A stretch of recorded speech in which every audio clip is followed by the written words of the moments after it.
friends, today is the first day of 12 days of Kait-mas, where I'll be posting 12 videos leading up till Christmas. It's gonna be a lot of knitting and winter fashion and maybe some thrifting, just like winter and holiday content in general. This footage is actually from last month, but I wanted it to be the first episode in this little series, I guess. Happy December, and I hope you enjoyed the first episode of 12 days of Kait-mas.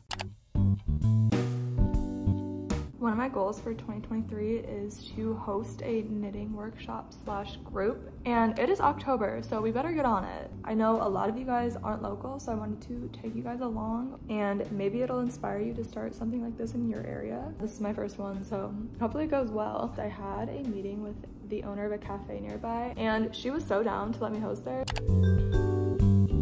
So let me just catch you up a little bit. I made an Eventbrite, which I've never done before. If you haven't done that before, it's actually very easy. I didn't know that it pushed to like so other people could see it if they were in the area, rather than just providing a link for like specific people that you want to see it. So on the Eventbrite, I basically just had all the info for the class, capped it at 20, so I have option to buy like a free ticket, which is basically just like your admission. So I have a lot of prepping to do. Right now I'm working on the flyer, and then this is the QR code that goes to the Eventbrite that I was talking about. So yeah, I'm just gonna print some of these out and hang them up around town. Here is the finished flyer. It looks so good. I actually love the way it turned out. So I have 21 pairs of needles, and I also have some yarn that I was gonna get rid of. It's just like acrylic yarn. I'm gonna have people practice with this type of yarn because it's the easiest to find, and everyone will get like a little ball of yarn to practice with. And this class isn't gonna be like a specific project. It's just gonna be knitting like a little square. I wanna just teach the basics so people can carry that into starting their first real project. And then I also have little swatches. So this is like a 1x1 rib with the needles and yarn that I used. This is the garter stitch. And I know I spelled stockinette wrong. I need to fix it. So I'm gonna pass these around because I think something that people might be confused on is like the word stitch, because stitch can refer to like the stockinette stitch or the ribbing stitch, but stitch can also refer to like a singular unit, like knit the one stitch, you know, which I feel like can be kind of confusing. So I'm gonna explain that a little bit too, if that makes sense. Does that make sense? I don't know, I'm nervous, guys. I really want to help people, but I'm nervous that I'm not gonna give enough information. But hopefully I can have like multiple workshops, so people, if they don't get it on the first one, they can come to another one. So that's what I have right now, and I'll let you know more info once I figure more out.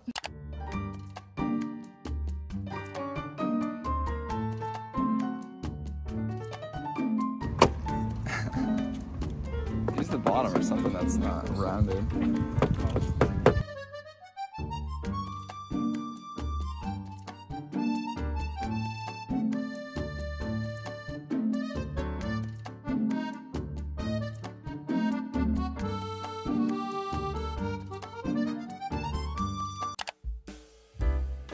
I just finished hanging up all my flyers, but I actually am almost sold out of my class. I think I have like 17 out of 20 people signed up right now, which is crazy. I didn't know that that many people wanted to learn how to knit. I thought most of this class would just be like people that I know personally or like my friends, but I only recognize like 5 people. So I'm so excited to meet all these new people. Also, I had a meeting this morning with someone that reached out to me. She does work with one of the breweries here, and she's looking for people to host classes. So I think I'm gonna teach like 4 more classes. I haven't even done my first yet. Yeah, I got a lot going. This is like a whole new avenue for me to go. Those are my updates for you. I think we're about, let's see, it's October 24th today, and the class is on the 8th. So we're like 2 weeks out-ish. Next week, I'm gonna prep all the materials. I think I'm gonna like print out little sheets for people to be able to like look at diagrams and stuff, but also have like all the videos. So last week, I spent some time making a bunch of shorts for just like knitting basics. I did one for casting on the knit stitch and then casting off, because I think that's all I'm going to teach in the class. I might teach the purl stitch, but I haven't decided yet, because I feel like it'd be hard for me to just stand there and show myself knitting, because I don't have one of those like overhead cameras. So I figured people can watch it on their phones if they have it. So the only like really big thing I have left to do is to print out these packets. So I'm going to go to the print shop down the street today to see if they have time to print all my flyers, and if they don't have time this week, then I'm just gonna go to the library and print them. It might be a little bit expensive, but Since I have a few other classes, I think I'm just gonna put them in sheet protectors. I just bought a bunch of sheet protectors from the scrap exchange.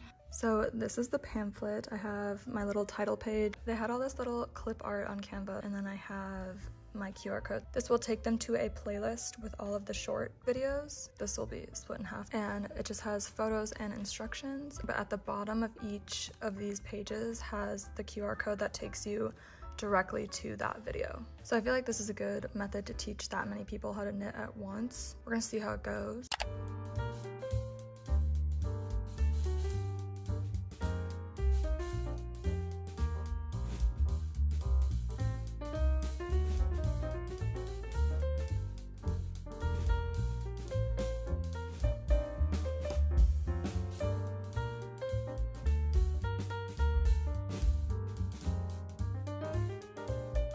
Today is the day of my knitting workshop. I started planning this like a month ago, I think, or maybe a month and a half ago. I have everything set up here right now, so I'm gonna show you guys everything that I'm gonna bring. I think I feel prepared. I'm a little bit nervous. I think just doing anything for the first time makes me really nervous, but I think it's gonna be fun. I just really hope that people have fun. That's all I really care about. So here is all of the yarn that I was winding this morning. I think I have like 40 balls, even though I think there's only 20, maybe less than 20 people coming. I actually measured one of these squares. This is a swatch that I did the other night, and one of these squares was like 7 grams. So I made each of these about 20 grams. So they can get like a decent amount of rows. Then of course I have needles. I bought like a ton of needles. These are all from the scrap exchange. And then I also have little name tags because I want people to kind of talk to each other and hang out while they're there. I want this to be more of like a community thing, so everyone can kind of get to know each other. Then I have all of these little swatches that I'm gonna pass around, just so people can kind of visualize different stitches and stuff. I've got my pamphlets. They're split up. I don't have anything to get them to stay together, so I'm just gonna have them each grab one of each. And then I kind of got this idea the other day, but I wanted to do a guest book so people can write like little notes, maybe if they liked the class or not. I thought it would be kind of cute to remember like each class that way. It's just this like vintage notebook. So I'm gonna have people write and sign. I'm feeling nervous, but everything's gonna be okay. Yeah, okay. I'm gonna show you my outfit and then we're gonna go. I changed into this dress. Okay, let's go.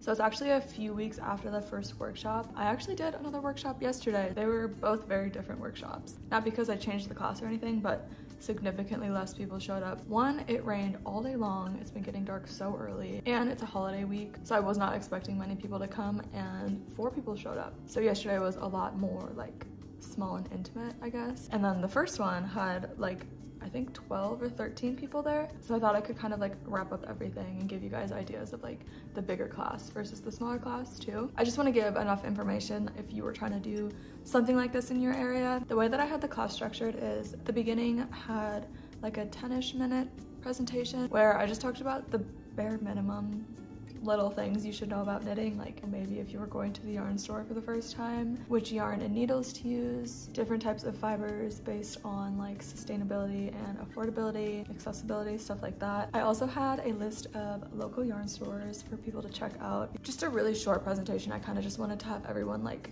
together instead of everyone showing up, grabbing the materials and kind of like dispersing. So luckily the cafe had a TV that I could use. So I pretty much just airplayed my phone to the TV. It worked out perfectly fine. I thought the presentation was pretty, I wouldn't say necessary, but I think it was helpful. And then after the presentation, I had everyone go grab materials. There wasn't that many people that weren't there for the workshop because cafes don't really get that busy at night, you know? So there was definitely enough room for all of us to sit like kind of in one area, and people kind of naturally paired up, which is kind of what I wanted because I want people to work together and meet each other and kind of form like a more of a community, especially because there was only one of me. So if you have like 12 other people At least if I can't be like right next to them, they have someone else to kind of bounce ideas off of. And I also think it's good to problem solve with each other. So I thought that was a really good aspect. I kind of tried to let everyone do it on their own first, and then I would come over and help them if they needed it. I know that's the way I learn best, is just by doing it and then kind of figuring it out as you go along, rather than like watching someone else do it over and over and over again. I could never just watch someone do it, like I have to do it myself. So maybe that's not the way that everyone learns best, but I think it went fine. Everyone was kind of at different paces. Also, everyone kind of has a different way of holding their needles. I think that comes with time, like figure out how it works for you. So if people were doing it correctly, like the motion of knitting, like pulling the stitch off and all of that, if people were doing that but they were holding it a certain way, I did not want to interfere with that. Everyone knits in a different way. Whatever's like comfortable for you. If you're doing the stitch correctly, like doesn't really matter how you hold it. Everyone at the class that I did last night has already knit to some extent before. So last night's class was way more of like a let's hang out and knit. And if anyone had any questions, then I could just answer them. And it was such a small group that we could all just kind of sit together and chat. But for the first class, I think everyone did end up getting the cast on and then at least a few rows of knit stitches, which is awesome. Like, I'm so proud of everyone. Since the cafe closes at 7, they let us stay until 7:30 technically, but it was only 5:45 to 7:30, so that is a pretty short amount of time. You can't really make anything. That is one thing that I would change. I would say that I want the classes to be a little bit longer, but as far as just like a little workshop, it was a good amount of time to kind of try it out and like leave people wanting to continue to learn, versus getting really frustrated and giving up on it. People who are like beginners, if they got frustrated, maybe they didn't want to sit there and try it for 3 hours. Oh, and then I had that little guest book, and I loved that idea because I can read little notes from people just so I remember people and kind of feel like I connected in some way. And then that kind of leads me into my next point, which is like the next couple workshops that I'm doing. So there are a few more places that have reached out to me wanting to do little workshops, which is so cool. Like, I'm so excited for them. But since those places are open a lot longer, I can do longer workshops so people can actually leave with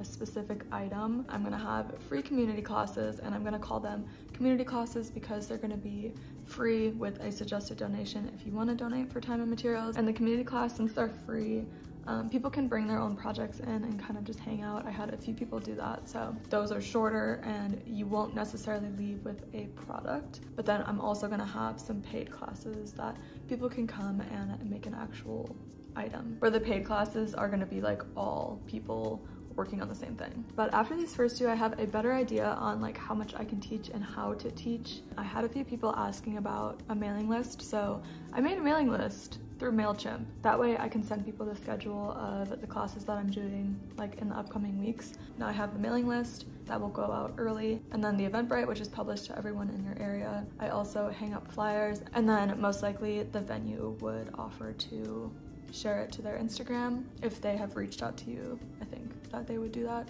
So that's all the marketing stuff. I know I just talked your ear off, so I'm sorry if this was too much information, but personally when I started trying to put this thing together, there wasn't that many resources for something similar, and I'll probably change some things in the future and kind of just feel it out as I do more. So if you do want to do something similar, maybe this could be a good resource for you. And I'm excited to do the next couple in December. I'm doing a Christmas ornament one.